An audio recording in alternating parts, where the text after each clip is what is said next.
السلام عليكم ورحمة الله وبركاته.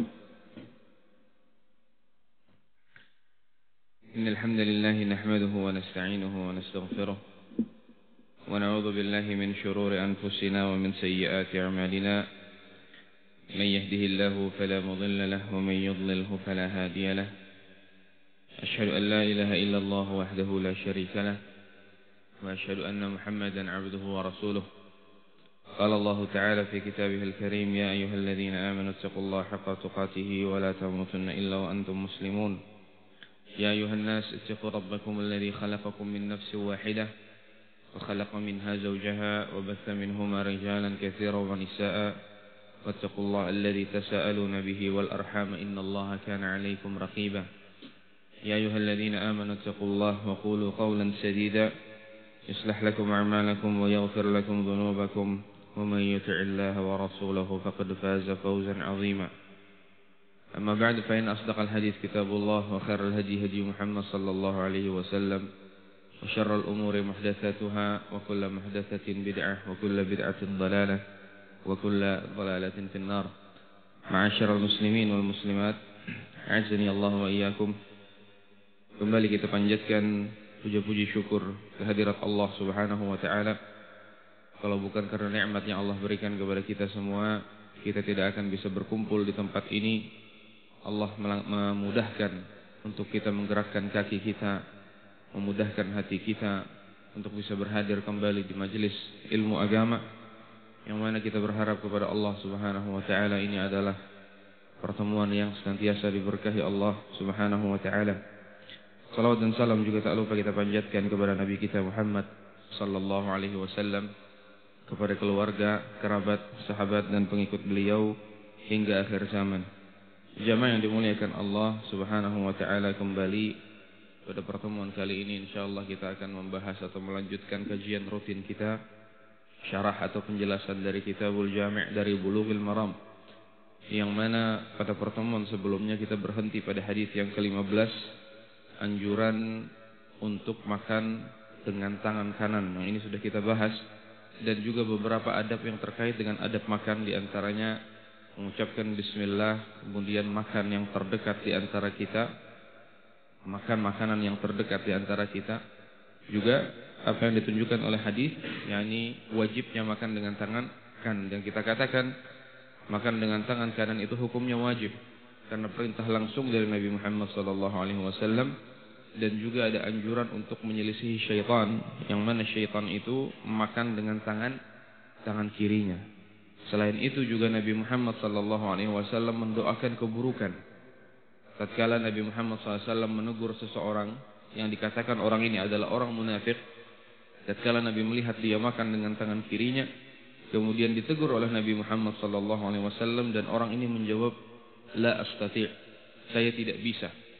Ujar Nabi Muhammad SAW, mastata'ta, semoga ikam tidak bisa bujuran seumur hidup. Fama rafa'ahu ila fih, dan benar saja orang tersebut sejatinya tidak bisa mengangkat tangan kanannya ke mulutnya sampai akhir hayatnya, lumpuh. Didoakan keburukan oleh Nabi Muhammad SAW. Maka kalau makan dengan tangan kanan itu hanya sekedar anjuran, tidak ada doa keburukan, Nabi tidak mungkin akan mendoakan seperti itu kepada orang tadi. Ini menunjukkan kewajiban makan dengan tangan kanan. Jamaah dimuliakan Allah Subhanahu wa taala, pada pertemuan kali ini insyaallah kita akan membahas hadis yang ke-15, yakni larangan berlebih-lebihan. Larangan berlebih-lebihan. Tentu kita tahu Islam ini adalah agama yang pertengahan. Tidak terlalu ekstrem kanan, tidak terlalu ekstrem kiri. Semuanya diatur di dalam agama kita supaya memenuhi kadar yang diperlukan. Jangan sampai kebanyakan, karena itu juga tidak baik. Jangan juga terlalu sedikit. Dan ini di dalam perkara apa saja. Ini dalam perkara apa saja. Entah itu berkaitan perkara dunia atau berkaitan dengan perkara akhirat. Nah, hadis yang akan kita bahas pada pertemuan kali ini adalah larangan dari Nabi Muhammad SAW untuk melakukan sesuatu secara berlebihan dan dengan adanya sikap kesombongan. Atau intinya ini adalah larangan berlebihan.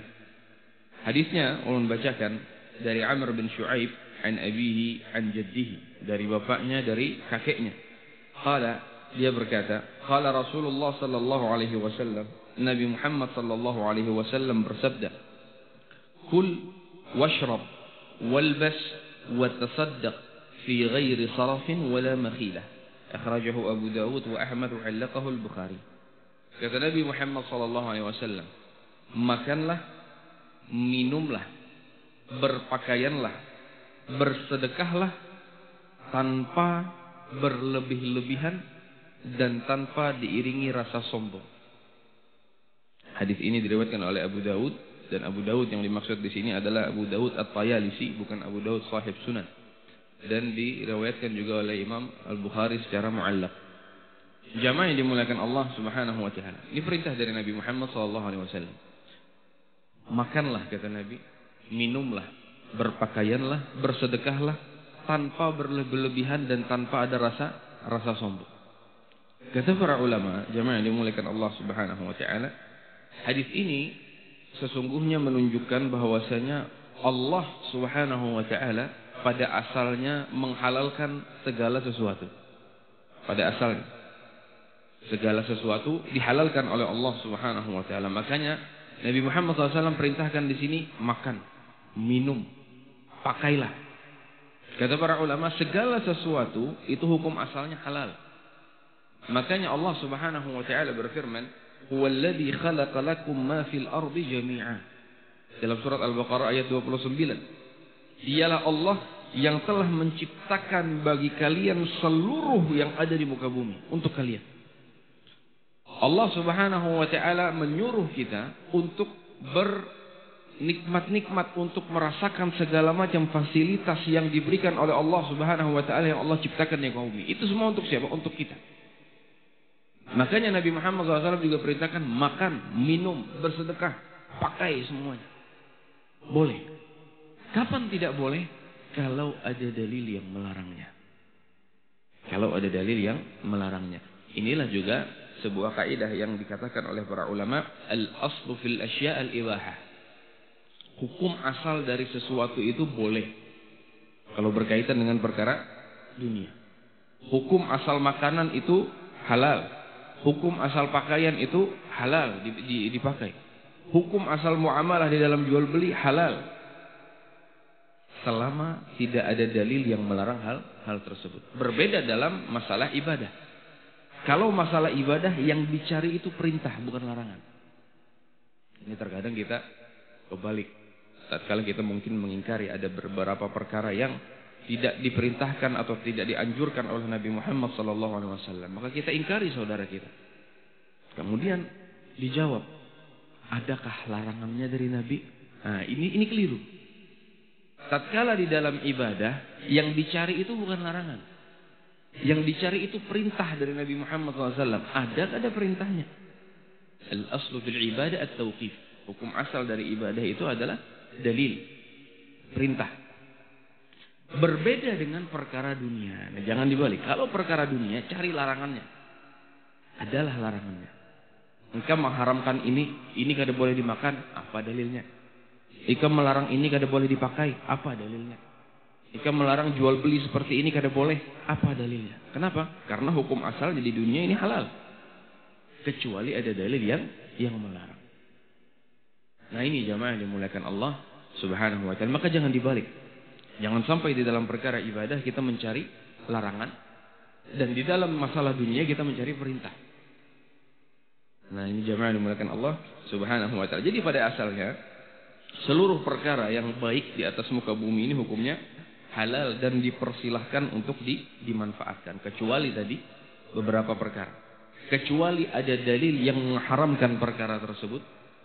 Hukum asal makanan misalnya halal. Kemudian ada dalil pengharaman, kita makan kada boleh makan babi, maka babi jadi haram. Atau masih makanan atau pakaian yang dihalalkan, akan tetapi mencapai derajat berlebihan dan kesombongan, itu juga dilarang.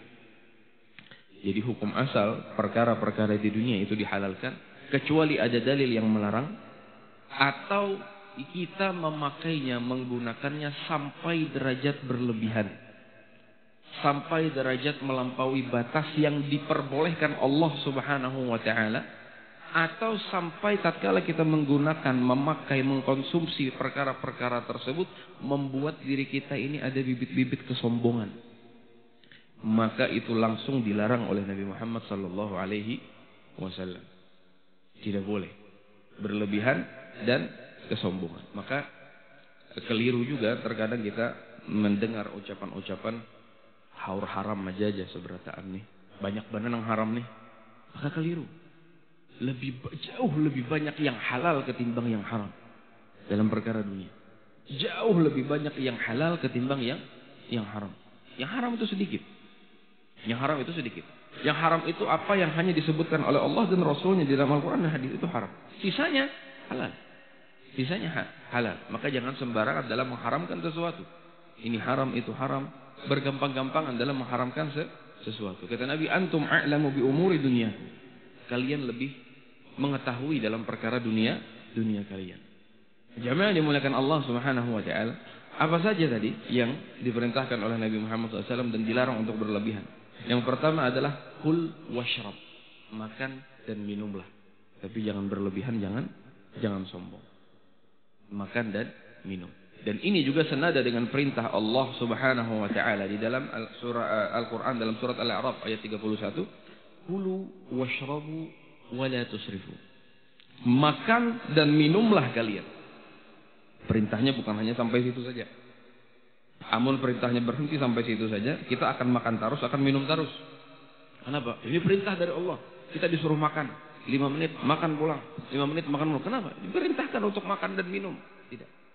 Allah Subhanahu wa taala melanjutkan wala tusrifu, jangan berlebihan. Jangan berlebihan. Ini juga kapan seseorang itu dikatakan berlebihan, jemaah dimuliakan Allah Subhanahu wa taala, dalam makan dan minum. Kapan seseorang dikatakan berlebihan dalam makan dan minum? Tadi kita katakan bahwasanya makna israf atau makna berlebihan itu adalah mujawazatu haddin ma abahahullah. Tatkala seseorang itu melewati atau melampaui batasan yang dibolehkan oleh Allah Subhanahu wa taala. Jadi batasan itu kalau sudah mencapai derajat tertentu yang tadinya boleh menjadi terlarang. Ini sudah dikatakan orang itu israf atau berlebihan. Apa perbedaan israf dengan tabdzir? Kalau mungkin pian bertanya, ada yang namanya israf berlebihan, ada yang namanya tabdzir atau kita biasa mengatakan mubadzir. Apa bedanya? Kata para ulama, israf itu dalam perkara-perkara yang dihalalkan kemudian melampaui batas. Itu israf. Tapi kalau tabdzir itu dalam perkara yang dilarang, meskipun itu sedikit, itu tabdzir. Orang yang makan misalnya, makan ini misalnya makanan yang halal, nasi kuning misalnya. Nasi kuning sebungkus biasa berapa? 10-15 ribu. Kemudian dia makan, orang ini nukar nasi kuning yang harganya sebungkus 1,5 juta. Kenapa? Bungkusannya terbuat dari emas, dilapisi emas misalnya. Maka ini israf. Ini israf. Kenapa? Tadinya nasi kuning itu halal, tapi karena sampai derajat tertentu, sampai derajat yang berlebihan, sampai derajat yang melewati batasan yang dibolehkan Allah Subhanahu wa taala, maka ini israf. Kalau tabdzir dari perkara yang awalnya sudah haram meskipun itu sedikit. Contoh, nukar rokok. Rokok halal haram, Pak. Jangan ragu, haram. Meskipun sedikit, keluarkan 2.000, 2.500, gak usah nukar rokok. Meskipun sedikit, itu namanya mubadzir. Nukar petasan, besan malam tahun baru. Meskipun yang kita keluarkan mungkin 10.000, 20.000. Tidak seperti nukar nasi kuning harga 1 juta tadi, tidak. Maka ini namanya mubadzir. Kenapa? Pada perkara yang diharamkan Allah Subhanahu wa taala. Nukar minuman keras misalnya, harganya 50.000. Maka ini juga mubadzir meskipun sedikit. Kenapa? Karena itu berkaitan dengan maksiat. Maka kalau berkaitan dengan maksiat, meskipun itu sedikit, apalagi banyaknya, itu dikatakan mubadzir atau tabdzir. Innal mubadzirina kanu ikhwana syayatin. Orang-orang yang melakukan sifat mubadzir itu adalah saudara-saudaranya syaitan. Adapun israf pada perkara yang pada awalnya dihalalkan oleh Allah Subhanahu wa taala, namun melampaui batasan yang dibolehkan. Ini mudah-mudahan jelas. Nabi Muhammad SAW memberikan batasan kita dalam perkara makan. Apa kata Nabi Muhammad SAW dalam sebuah hadis diriwayatkan oleh Imam Tirmidzi, "Ma mala'a adamiyyun wi'a'an syarrun min batnin." Tidak ada tempat yang lebih buruk untuk diisi anak Adam kecuali itu perutnya sendiri. Tidak ada tempat yang lebih buruk untuk diisi oleh anak Adam melainkan itu perutnya sendiri. Nabi Muhammad SAW mengatakan perut ini sebagai tempat atau wadah yang diisi. Dan perut inilah wadah atau tempat yang paling buruk untuk diisi. Artinya apa? Jangan setiap yang diinginkan perut itu diikuti. Kata para ulama, ini isyarat dari Nabi Muhammad SAW. Apa batasannya? Bihasab ibni Adam luqaymat yuqimna sulbah. Cukup bagi anak Adam itu, cukup bagi manusia itu beberapa suapan untuk menegakkan tulang rusuknya. Cukup bagi anak Adam beberapa suapan untuk menegakkan tulang rusuknya. Dan ini berbeda-beda setiap manusia. Ingat, fungsinya ini makan itu untuk menegakkan punggung, menegakkan tulang rusuk. Bukan untuk memajuakan parut. Itu fungsi makan. Menegakkan, kalau punggung itu sudah tegak, itu selesai. Dan tegaknya punggung ini berbeda-beda. Ada orang yang dengan 3 suapan tegak punggungnya. Ada orang yang 3 suapan itu siup masih kena kopi jalan. Beda-beda. Jadi kita tahu takaran atau kadar untuk diri kita masing-masing. Seapa cukupnya kita. Ditakarlah. Fa in kana la mahalah, kata Nabi Muhammad SAW. Kalaupun harus makan banyak juga, maka ditakar. Fa thuluthun li ta'amihi wa thuluthun li syarabihi wa thuluthun li nafasihi.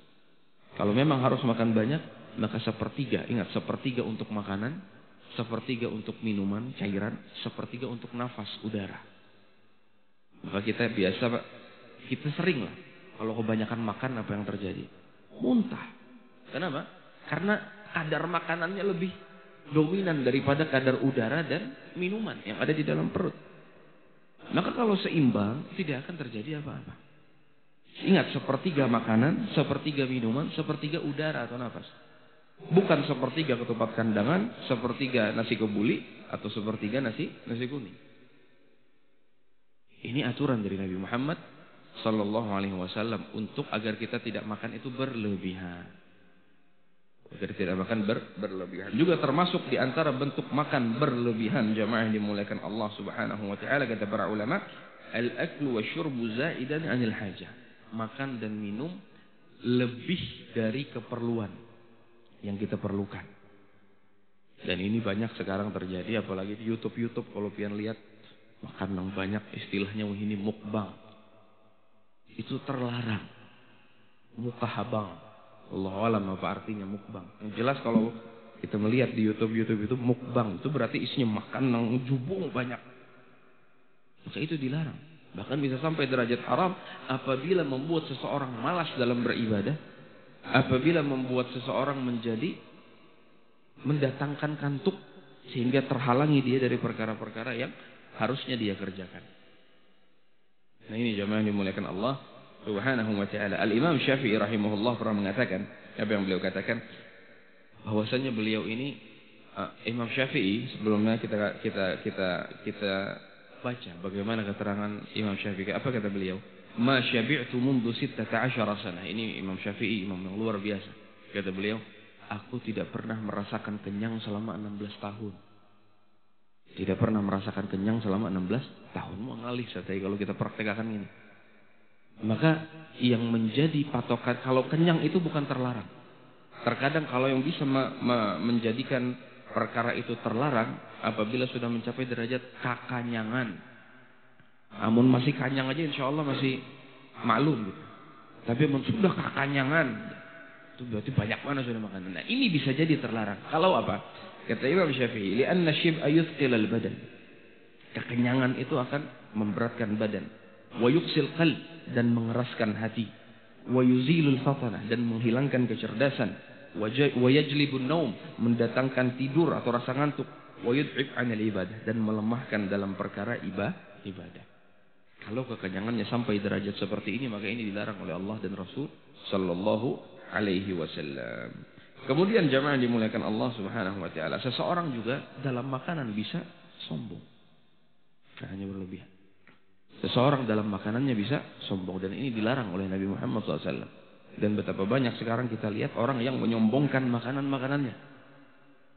Kadang mau dimakan dulu sebelum difoto. Difoto dibagikan di medsos. Makanan-makanan mewah yang ia makan dia fotoi dulu. Kemudian dia sebarkan di medsos. Ulun kada sombong saatnya.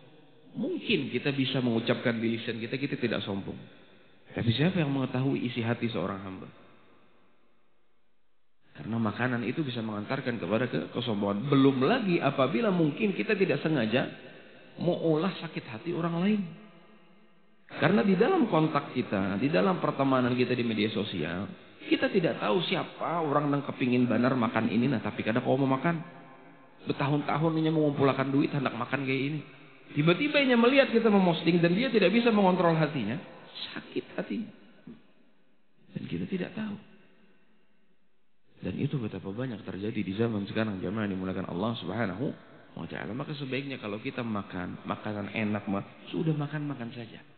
Tidak usah dipamer-pamerkan di medsos dan lain sebagainya. Kemudian kata Nabi Muhammad SAW, walbas, berpakaianlah tanpa ada kesombongan dan berlebih-lebihan. Kapan seseorang dikatakan berpakaian dengan cara berlebihan? Kata para ulama, kalau dia memakai pakaian yang diharamkan Allah Subhanahu wa taala. Seperti misalnya laki-laki yang memakai sutra atau laki-laki yang memakai perhiasan emas, dan ini dilarang oleh Nabi Muhammad SAW. Suatu ketika Nabi Muhammad SAW pernah melihat ada seorang sahabat yang memakai cincin emas di jarinya. Maka diambil oleh Nabi Muhammad SAW, dilempar, dibuang. Emas malah, kalau perak silahkan, atau apalagi besi silahkan, steril silahkan. Emas kada boleh dipakai oleh laki-laki. Kalau perempuan tidak masalah. Apa kata Nabi? Ay'amadu ahadukum ila jamratin min nar fayaj'aluha fi yadihi. Mau-maunya seseorang di antara kalian meletakkan bara api dari neraka di jarinya. Dia taruh dengan sengaja di jarinya. Itu dilempar oleh Nabi Muhammad SAW. Termasuk juga pakaian yang terlarang adalah, sebagaimana yang kita bahas pada pertemuan sebelumnya, pakaian laki-laki yang menyerupai wanita atau wanita yang menyerupai laki-laki. Lakian pakai dastar misalnya. Atau wanita-wanita yang tomboy yang pakaiannya pakaian laki-laki. Ini dilaknat oleh Nabi Muhammad SAW. La'anallahu al-mutasyabbihina minar rijali bin nisa wal mutasyabbihati minan nisa'i bir rijal. Rasulullah SAW melaknat kaum laki-laki yang menyerupai perempuan dan kaum perempuan yang menyerupai laki-laki. Dalam hal apa? Dalam hal berbicara, dalam hal pakaian, dan dalam perilaku apapun. Maka kalau seseorang memakai perkara-perkara atau menggunakan pakaian-pakaian yang diharamkan oleh Allah semacam ini, maka dia termasuk orang yang israf atau berlebihan di dalam pakaian. Atau juga di antara pakaian yang berlebihan adalah beli pakaian yang mahal-mahal, yang melebihi kemampuannya. Misalnya melebihi kemampuannya seperti melebihi kecukupannya. Artinya ini kada perlu dan tidak mampu sebenarnya, belum levelnya untuk memakai pakaian tersebut, tapi dipaksakan. Ditukar dipaksakan. Karena apa? Gengsi. Tukar baju misalnya harga 2 juta. Padahal misalnya gajinya 2 juta sebulan. Tapi dipakai langsung tukar baju harga 2 juta, ya habis. Berbeda, dan ini berbeda keadaan setiap orang dengan yang lain. Ada orang yang Allah luaskan rezekinya. Maka mungkin yang gajinya ratusan juta per bulan, baju 2 juta tidak ada apa-apa baginya. Dan ini belum dikatakan israf bagi orang yang memiliki harta. Tapi dikatakan israf bagi orang yang belum mampu. Jadi kadar berbeda-beda. Seseorang bisa menakar dirinya kapan seseorang dikatakan berlebihan. Maka jangan juga terkadang kita melihat ada orang yang misalnya memakai jam mewah, jamnya harga ratusan juta, ada sembahyang di higa kita. Langsung kita sambat, memang ini hubud dunia aja. Tidak. Karena memang dia mampu belinya, bisa gajinya miliaran sebulan. Maka jam harga 100 juta atau puluhan juta tidak ada apa-apanya bagi orang tersebut. Dan orang tersebut belum dikatakan israf, dia mampu. Tapi misalnya orang yang misalnya gajinya sebulan 10 juta, nukar jam harga 200 juta, nah ini israf, ini tercela. Meskipun juga sebaiknya kata Nabi Muhammad SAW, meskipun dia kaya, tapi kesederhanaan tetap diutamakan. Kata Nabi Muhammad SAW, al-badadatu minal iman. Kesederhanaan itu masuk bagian dari keimanan. Sederhana dalam beberapa perkara. Meskipun kalau dia beli barang-barang bagus, baju-baju bagus, tidak tercela. Kalau dia mampu. Kalau dia tidak mampu kemudian dipaksakan, maka ini masuk dalam derajat israf. Nabi Muhammad SAW pernah ditakuni, ya Rasulullah, inna rajul yuhibbu an yakuna na'luhu hasan wa thawbahu hasan. Tatkala Nabi Muhammad SAW mengatakan tidak masuk surga orang yang memiliki biji jagung atau setitik di dalam hatinya rasa kesombongan. Kata sahabat bertanya, ya Rasulullah, seseorang di antara kami suka pakaian-pakaian yang bagus, suka pakai sendal yang bagus, suka pakai kendaraan yang bagus. Kata Nabi Muhammad SAW, innallaha jamil yuhibbul jamal. Allah itu maha indah dan menyukai keindahan. Al-kibru batarul haqqi wa ghamtun nas. Kesombongan itu adalah menolak kebenaran dan merendahkan orang lain. Artinya, kalau memang dia mampu membeli barang-barang bagus dan dia bisa menjaga dirinya dari kesombongan dan dia mampu melakukan hal itu, maka silakan. Maka silakan. Bukan tercela. Karena dia mampu memang. Mungkin ada orang yang pakai mobil mewah karena dia mampu melakukan hal itu. Dia mampu melakukan hal tersebut. Wallahu a'lam bishawab. Kemudian yang terakhir jemaah dimuliakan Allah, kata Nabi Muhammad SAW di sini, wa tasaddaq. Bersedekahlah. Kok bisa bersedekah dilarang berlebihan? Bukankah sedekah ini bagian dari ibadah yang kita harus berlomba-lomba dalam perkara ibadah tersebut? Betul. Segala perkara, baik dalam perkara dunia maupun perkara akhirat, kita dilarang untuk berlebihan. Bukan artinya kita tidak boleh berlomba-lomba dalam kebaikan, tidak. Kita disuruh berlomba-lomba dalam kebaikan. Bukan berarti akhirnya menjadikan kita melewati batas. Contoh, kita disuruh berlomba-lomba untuk mengisi shaf awal. Datang orang mengisi shaf awal terlebih dahulu. Tiba-tiba ada yang datang, sholatnya di depan imam. Dengan dalih ini lebih afdol dari yang lain. Maka ini offside. Ini melewati batas. Nah, sama juga seperti orang yang bersedekah. Dia bersedekah. Akhirnya tatkala dia bersedekah, dia offside. Bagaimana offside-nya? Keluarganya jadi terlantar. Yang nafkah wajibnya tidak dia tunaikan. Hutang masih banyak tapi sedekah ke sana kemari. Padahal hutang lebih utama untuk ditunaikan. Dibayarkan. Bayar hutang wajib. Sedekah sunnah. Begitu juga dengan nafkah keluarga. Menafkahi keluarga itu wajib. Menafkahi anak, menafkahi istri. Ini menafkahi anak, menafkahi istri kurang. Kenapa? Karena semua duitnya diserahkan kepada pembangunan Masjid Ar-Ridho misalnya. Masya Allah. Panitianya himung-himung aja. Tapi ya, melakukan perbuatan yang terlarang. Kenapa? Dia menelantarkan perkara yang wajib. Itu diantara contoh berlebihan dalam bersedekah. Berlebihan dalam bersedekah.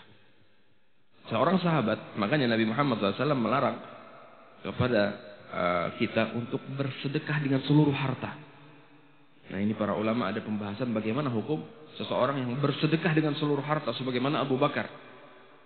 Abu Bakar, sebagaimana kita ketahui ceritanya, Abu Bakar bersedekah dengan seluruh hartanya.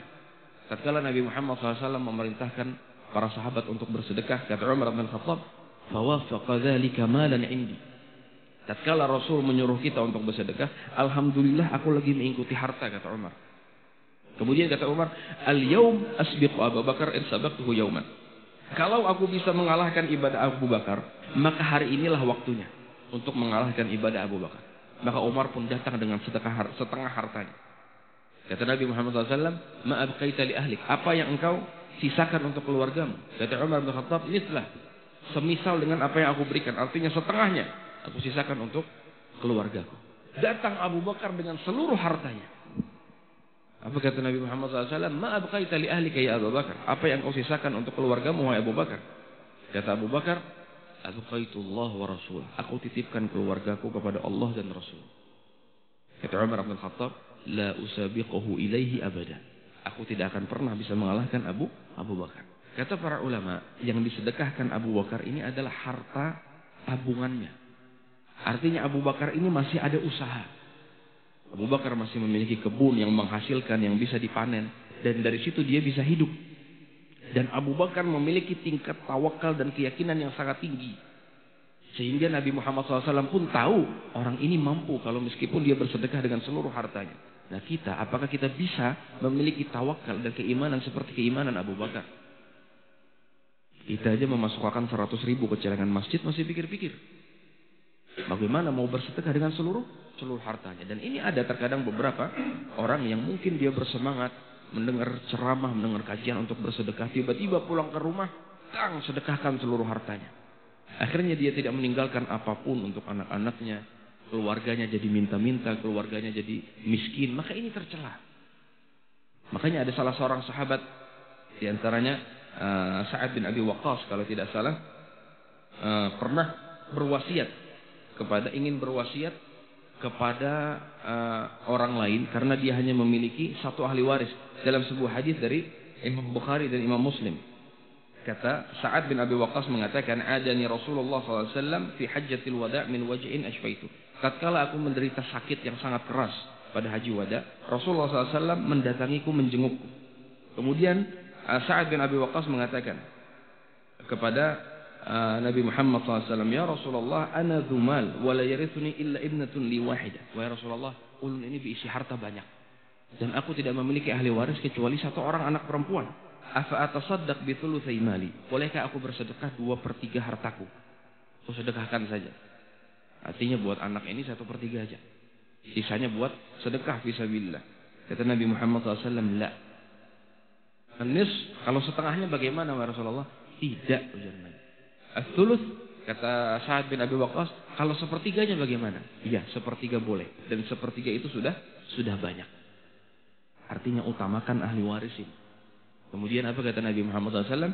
Innaka intazar warathataka aghniya khairun min antazarhum 'alatan yatakaffafuna an-nas. Kalau engkau meninggalkan ahli warismu dengan keadaan dia berkecukupan, itu lebih baik daripada engkau meninggalkan mereka dan mereka meminta-minta kepada manusia. Mereka miskin. Maka jangan sampai kita beranggapan sudah ini hartaku buat sedekah aja. Anak-anakku kena suruh cari seorang. Tidak, ini keliru. Ini anak-anak tanggung jawab kita. Ini yang lebih diutamakan. Dan itu seafdal-afdalnya sedekah. Maka kita harus cerdas kemana kita mensedekahkan harta. Ya boleh kalau kita sudah sedekahkan kepada anak, kepada istri. Boleh ke yang lain. Tapi kalau yang ini masih belum, sehingga kita mau sedekah kepada pembangunan masjid, sedekahkan anak yatim dan lain sebagainya, maka lihat dulu tanggungan wajib kita. Sudah terpenuhi apa belum? Kata Nabi Muhammad SAW, dinarun anfaqtahu fi sabilillah, wa dinarun anfaqtahu fi raqabah, dinarun tasaddaqta bihi ala miskin, wa dinarun anfaqtahu ala ahlik, a'zamuha ajran alladhi anfaqtahu ala ahlik. 1 dinar yang engkau sedekahkan di jalan Allah. 1 dinar yang engkau sedekahkan untuk membebaskan budak. 1 dinar yang engkau sedekahkan untuk menyumbang kepada fakir miskin. Dan 1 dinar yang engkau sedekahkan untuk infak keluargamu. A'zamuha ajran, yang paling besar pahalanya adalah dinar yang engkau infakkan kepada keluarga. Kenapa demikian? Infak kepada keluarga itu wajib. Sedekah yang lain itu sunnah. Maka perkara wajib ini lebih utama. Nah ini jamaah dimuliakan Allah Subhanahu wa ta'ala. Juga kenapa kita dilarang untuk berlebihan dalam berpakaian, di dalam juga makan dan minum. Kenapa? Itu kelak akan menjadi tanggungan hisab yang lebih bagi kita. Itu kita akan dihisab lah, mau tidak mau, sekecil apapun perkaranya. Itu akan dihisab dan ditanya oleh Allah Subhanahu wa ta'ala. Kalau kita bisa menjawab, alhamdulillah. Kalau kita tidak bisa menjawab, bagaimana? Nabi Muhammad SAW pernah suatu ketika, mungkin ulun pernah menyampaikan hadis ini di dalam Sahih Muslim. Tatkala Nabi Muhammad SAW keluar di malam hari, kelaparan. Tatkala Nabi keluar, Nabi melihat Abu Bakar dan Umar juga keluar kelaparan. Tiba-tiba sampailah di salah seorang rumah dari kalangan sahabat Ansar. Kemudian para sahabat Ansar itu menjamu Nabi Muhammad SAW dan kedua sahabatnya. Kelaparan, 3 orang manusia terbaik. Rasulullah, Abu Bakar dan Umar kelaparan di malam hari. Dijamulah oleh sahabat Ansar tadi. Disembelihkan kambing, dihidangkan susu, kurma dan lain sebagainya. Falamma syabi'u wa rawaw. Tatkala mereka bertiga sudah kekenyangan, sudah kenyang makan tadi. Makan daging, makan kurma, minum susu. Kata Nabi Muhammad SAW kepada kedua sahabatnya, wallahi la tus'alunna an hadzal na'im yaumil qiyamah. Demi Allah, kalian akan ditanya tentang nikmat ini di hari kiamat. Akhrajakum min buyutikum al-ju' thumma lam tarji'u hatta asabakum hadzal na'im. Kalian keluar di malam hari karena perut kalian kosong. Tidaklah kalian kembali kecuali kalian sudah terisi perut kalian. Siapa yang memberi itu? Allah Subhanahu wa taala. Suatu saat turun firman Allah Subhanahu wa taala, "Tsumma la tus'alunna yawma idzin 'anil na'im." Dalam surat At-Takatsur ayat terakhir. Sungguh kalian akan ditanya tentang nikmat yang Allah berikan kepada kalian. Kata para sahabat, ya Rasulullah, ayu na'imin nus'al? Nikmat apa yang akan ditanya kepada kami? Wa innamas suyuf ala riqabina. Wa innama humal aswadan. Yang kami miliki sekarang ini tidak ada harta-harta. Yang kami miliki hanya segelas air dan sebiji kurma. Itu yang kami miliki. Sedangkan kami dalam keadaan berjihad fi sabilillah. Musuh ada di depan kami. Maksudnya ini kondisi kami ini sangat memprihatinkan. Kami tidak memiliki nikmat. Nikmat apa yang akan ditanya? Kata Nabi Muhammad SAW, amma innahu sayakun. Segelas air dan sebiji kurma yang ada pada kalian itu pun akan ditanya oleh Allah. Lalu bagaimana dengan sekarang jemaah dimuliakan Allah? Semua orang luar biasa. Makan ini, makan itu, semuanya diposting lagi ke sana kemari, menyakiti hati orang lain tanpa sadar. Itu lebih pantas untuk ditanya Allah Subhanahu wa taala. Nah ini jemaah dimuliakan Allah Subhanahu wa taala, pembahasan kita pada pertemuan kali ini. Ini hadis tentang larangan berlebih-lebihan. Sabda Nabi Muhammad SAW, makanlah dan minumlah dan berpakaianlah dan bersedekahlah tanpa ada sikap berlebih-lebihan dan tanpa ada rasa sombong. Ini yang dapat ulun sampaikan. Salah dan khilaf yang ulun mohon maaf.